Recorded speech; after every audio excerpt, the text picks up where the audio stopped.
la ausencia de la mujer en la historia colonial? Muchos de los cronistas de los siglos XVII y XVIII, así como de la época republicana e historiadores modernos, no han logrado integrar la imagen de la mujer y salvar la historia de las mujeres en la época colonial. Esta ausencia podríamos explicarla debido al contexto histórico en que vivió la mujer, sujeta por lo general a actividades poco significativas dentro del gran trabajo de los hombres.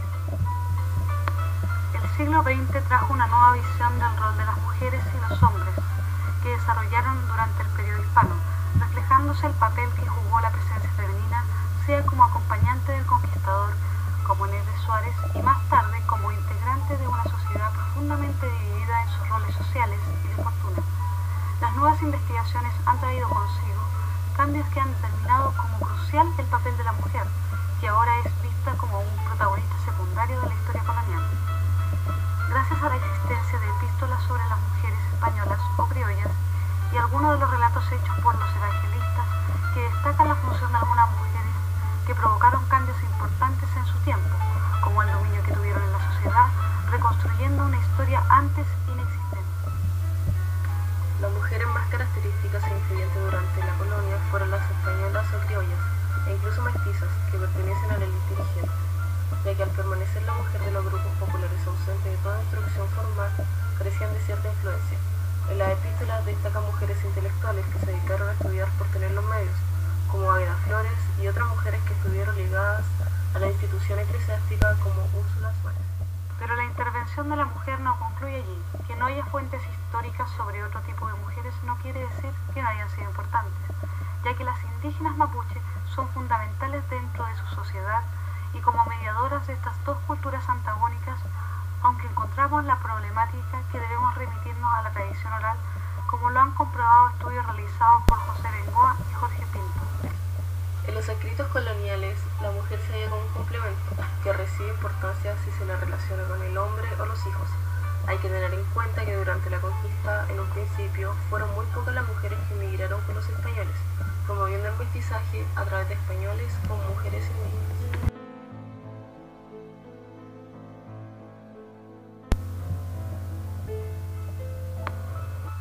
¿Por qué hubo mujeres españolas que se embarcaban a Chile? Esto sucede por una intencionalidad, primeramente la circunstancia económica y la posibilidad de un ascenso en el estamento social colonial. Si las circunstancias en España no estaban muy bien, las mujeres venían a América a conseguir marido, y en especial algún conquistador, para mejorar así su calidad de vida.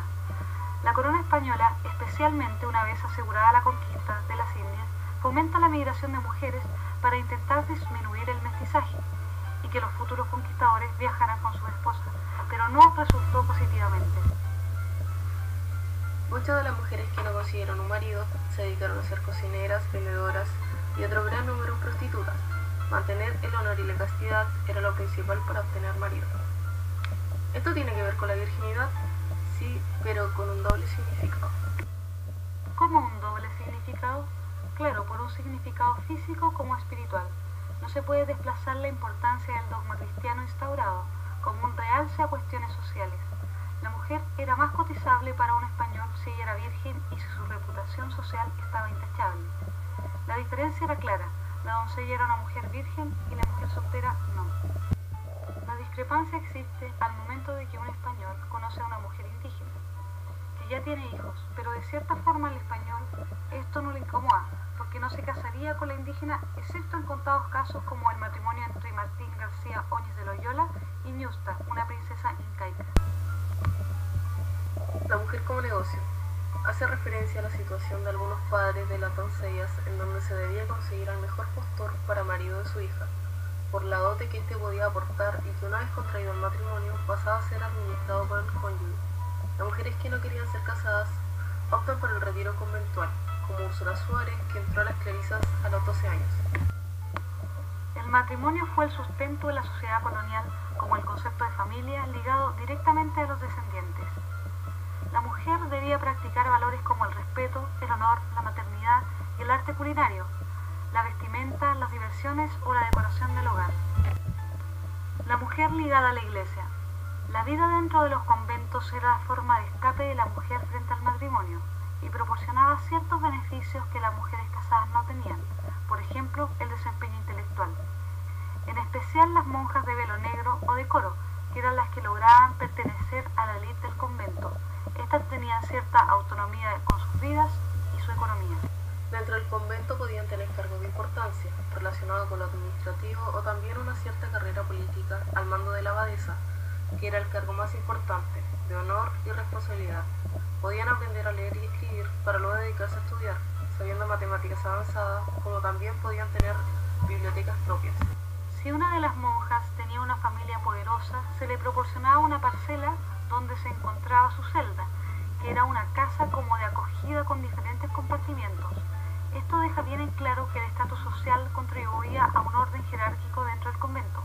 Las monjas que tenían alguna mancha o que correspondía a otro linaje estaban en el convento, pero sin tantos beneficios.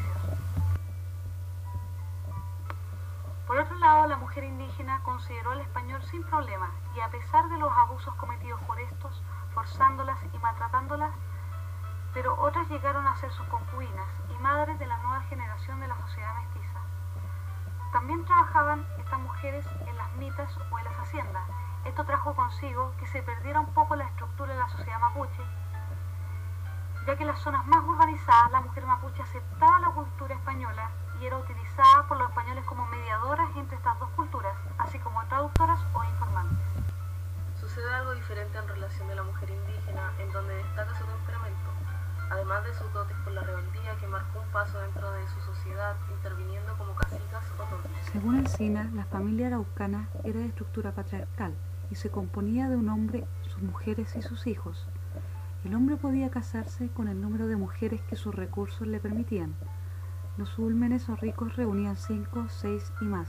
Según Fray Rosales, es común tener 4 o 6 mujeres, y los caciques más principales y ricos a 10 o a 20, y su mayor grandeza la ponen en tener más mujeres.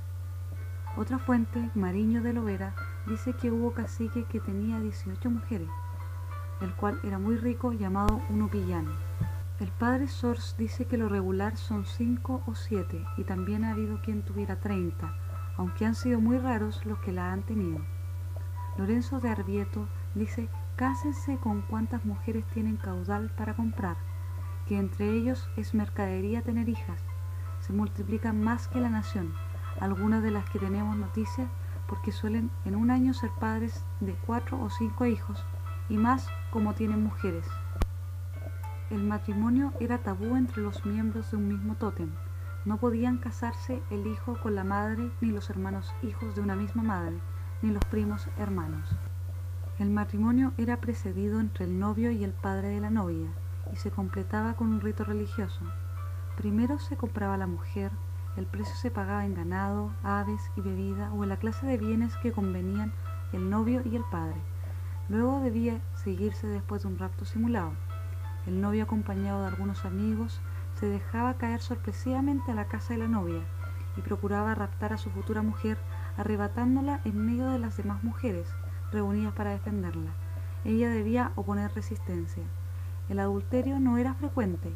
El atractivo moral de la virginidad de la mujer no contaba en la psicología del araucano. Según Alonso de Ovalle, en su histórica relación del Reino de Chile, Janequí opuso una gran resistencia en la línea del río Andalién a las fuerzas de Pedro de Valdivia después que su marido fuese muerto en batalla. Son pocas las noticias que se tienen de esta valerosa y solamente existen sobre ella numerosas leyendas. En conclusión, en suma, la visión de la mujer durante la conquista y colonia debemos estudiarla considerando las diversas circunstancias históricas y sociales que tenían lugar en el Reino de Chile. El europeo se une a la mujer indígena sin mayores problemas, lo que en el tiempo dará origen a una cultura mestiza donde no es extraño encontrar un sincretismo entre el aporte de la cultura española e indígena. Por otra parte, el mundo mapuche veía a la mujer como un objeto vendible.